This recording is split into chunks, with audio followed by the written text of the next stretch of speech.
नमस्ते दर्शकों। तो आज हम आपको लेके चल रहे हैं अपने खेत की तरफ, क्योंकि हमारे खेतों में धानों की कटाई हो रही है।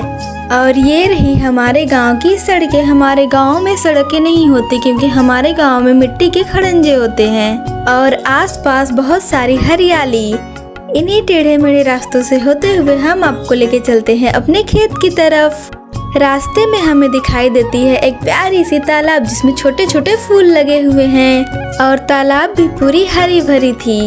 सामने ये रहा हमारा मिट्टी का घर, जिसमें पहले हमारी भैंसें रहती थी, लेकिन अब ये घर पूरी तरह से खराब हो चुका है। उसके बाद हम चलते हैं आगे की ओर और इन्हीं टेढ़े मेढ़े जंगल के रास्तों से होते हुए हम अपने खेत की तरफ चल देते हैं। और रास्ते में हमें दिखाई देते हैं ये सुंदर सुंदर छोटे छोटे फूल मुझे बहुत पसंद है।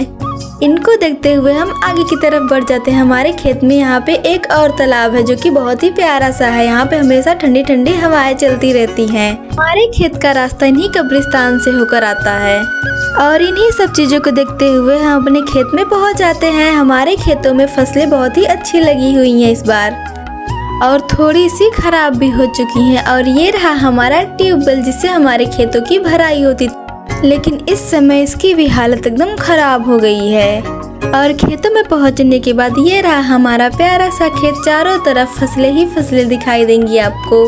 खेतों में पहुंचकर मैंने सबसे पहले रस्सी फैलाकर उस पर धान रखना शुरू की। धान रखने के बाद मैंने एक बोझ बांधने के बाद उसको लेके अपने घर की तरफ चल पड़ी। और घर पे पहुंच के ये रहा हमारा वो एरिया जहाँ पे हम अपने धानों को पीटते हैं। यहाँ पे पर्दे इसलिए लगाए गए हैं ताकि धान और गंदगी अंदर ना जाए। Thank you for watching.